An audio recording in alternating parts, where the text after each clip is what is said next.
What's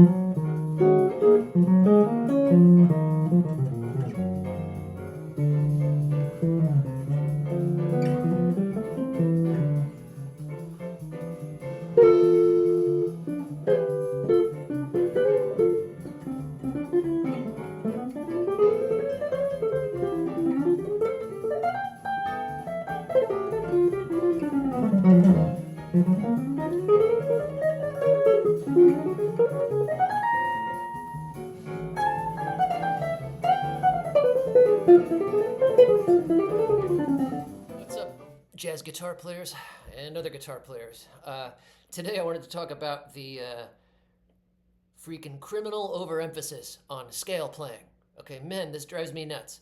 Okay, I want to be very, very careful about what I say here because I don't want to come off like scales are not important. Scales are extremely important, and you need to know where they are on the guitar.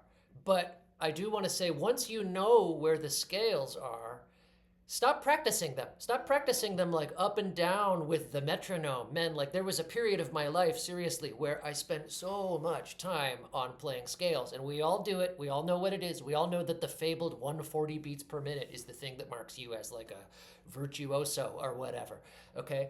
Now, it's just not correct. It is not. Okay? Now, in all of my videos, or most of them, I try to put some playing on the front end so that you can see the way that I play, because I think that helps the credibility along. So like I obviously have some fast chops and I can play fast. However, if you were to ask me to sit and just play scales through the changes of that song, which is Impressions by John Coltrane, you would find that at that tempo, my technique breaks down really, really, really quick, almost immediately, okay?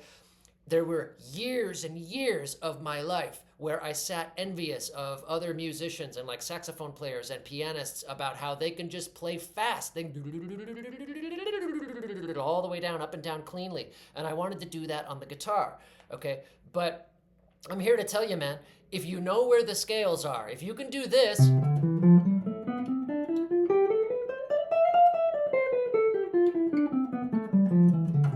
okay, if you can do that, that's enough. Stop practicing the scale. Stop sitting there upping the metronome higher and higher and higher. Like, what is the point of that?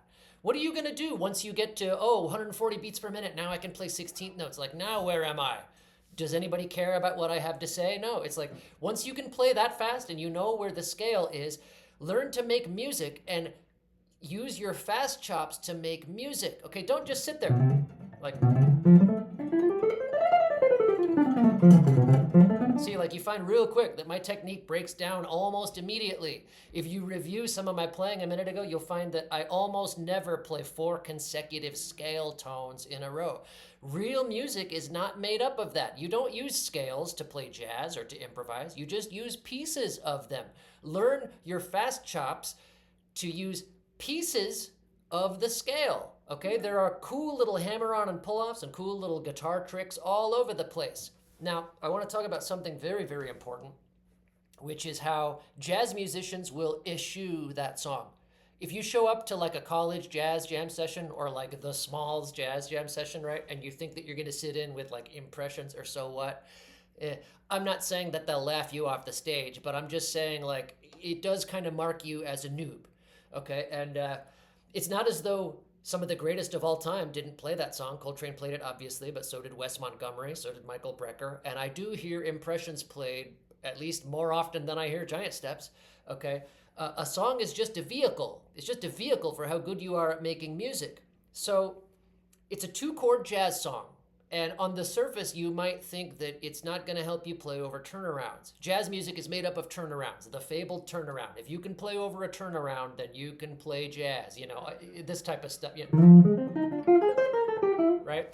But like, I don't understand guitar players' obsession with shredding and putting up the metronome just so they can go. Okay, it's just a waste of time. And it's a waste of time with arpeggios too. I'm going to probably do a part 2 of this video with arpeggios and the overemphasis on arpeggios, okay? Real lines are rarely made up of scales and arpeggios. What are they made up of? They're made up of licks, okay? Licks, you know.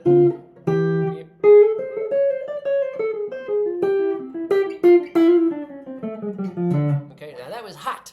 That was hot. And you'll find if you reviewed that there's almost never 4 scale tones in a row. You use a lot of chromaticism. Why? Because when you're playing fast, chromatics are easier to play. The notes are closer together. Like, okay. Okay, right? So work on your vocabulary. Spend 6 months in one key. I'm telling you, if you spend 6 months on D Dorian and you learn like the no quarter solo from the Song Remains the Same soundtrack, Jimmy Page, that's one of the greatest solos of all time. Learn it, spend 6 months in one key, and you'd be surprised how amazing you will get at playing in changes all over the guitar. All right, so that's it for today. Long enough rant, I think. Hit me up for a lesson if you want. Peace.